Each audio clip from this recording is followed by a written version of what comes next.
সিলেবাসও দেখতে হবে যে সিলেবাস কভার হচ্ছে কিনা, সেই জন্য আমরা চাইলেও পারছি না। আজকে যে বৈরী আবহাওয়াতে যে ক্ষতিগ্রস্ত হয়েছে, আমরা ইন্ডিভিজুয়ালি প্রত্যেকটিকে লোকেট করে এবং কোথায় কি ব্যবস্থা নিতে হবে সেই ব্যবস্থাগুলো আমরা নিরূপণ করে ব্যবস্থা নেব। শিক্ষার্থীদের কোনো রকম অস্থিরতার দরকার নেই, তারা আমাদেরই সন্তান।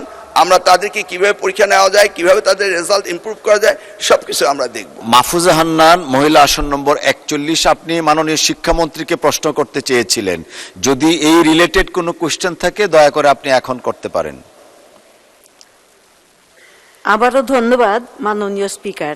আপনার মাধ্যমে আমি শিক্ষামন্ত্রী মহোদয়ের কাছে একটু জানতে চাই, এইচএসসি পরীক্ষা বর্ষা মৌসুমে হয় এবং এইটাতে বারবার শিক্ষার্থীরা চরম দুর্ভোগে পড়েন এবং অতিবর্ষণ, জলাবদ্ধতা, বন্যা পরিস্থিতি এবং বৈরী আবহাওয়ার কারণে প্রায় প্রতি বছরই 2025 থেকে শুরু করে চলমান অবস্থায় এইচএসসি পরীক্ষার্থীরা অত্যন্ত সংকটাপন্ন অবস্থায় পরীক্ষা দেন। পাশাপাশি তাদের সংকট দুইটা, একটা হচ্ছে আকাশে একটু বিদ্যুৎ চমকালেই ইলেকট্রিসিটি চলে যায়, একে তো অন্ধকারে পড়তে হয়, তার উপরে বর্ষার পানি ঘর দরজায় অনেকে ঢুকে যায় এবং শহরে যারা আছি আমরা হয়তো অতটা উপলব্ধি করতে পারি না, কিন্তু গ্রামের অবস্থা খুবই করুণ।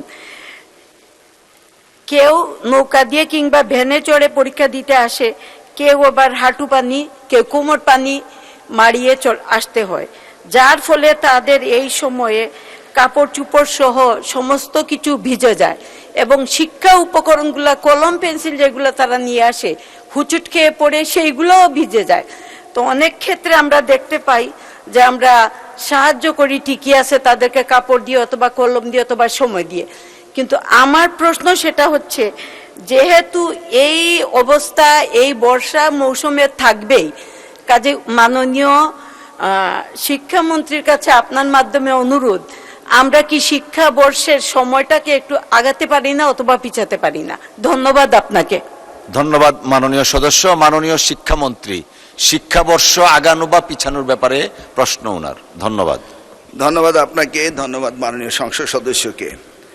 এই যে কনসার্ন পরীক্ষাটা কখন না হবে এই বিষয়ে আমরা দায়িত্ব পাওয়ার পরপরই আপনি হয়তোবা লক্ষ্য করেছেন, আমরা এসএসসি এবং এইচএসসি দুইটি পরীক্ষাকে খানিকটা আগিয়ে এনেছি এবং আমাদের প্ল্যান রয়েছে 2027-এর এসএসসি ব্যাচ ধরে আমরা আস্তে আস্তে এক্সামিনেশনের মান্থ হবে ডিসেম্বর অ্যান্ড জানুয়ারি।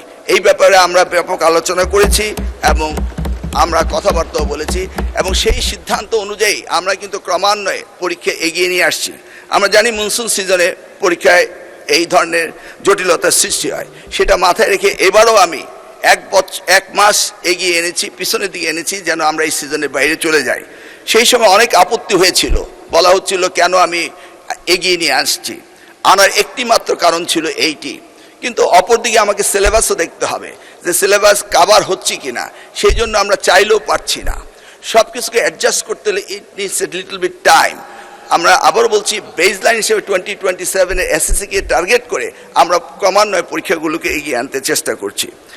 আজকে যে বৈরী আবহাওয়াতে যে ক্ষতিগ্রস্ত হয়েছে, আমরা ইন্ডিভিজুয়ালি প্রত্যেকটিকে লোকেট করে এবং কোথায় কি ব্যবস্থা নিতে হবে সেই ব্যবস্থাগুলো আমরা নিরূপণ করে ব্যবস্থা নেব। শিক্ষার্থীদের কোনো রকম অস্থিরতার দরকার নেই, তারা আমাদেরই সন্তান। আমরা তাদেরকে কিভাবে পরীক্ষা নেওয়া যায়, কিভাবে তাদের রেজাল্ট ইমপ্রুভ করা যায়, সবকিছু আমরা দেখব। ধন্যবাদ আপনাকে মাননীয় স্পিকার। আপনাকে অসংখ্য ধন্যবাদ মাননীয় শিক্ষামন্ত্রী।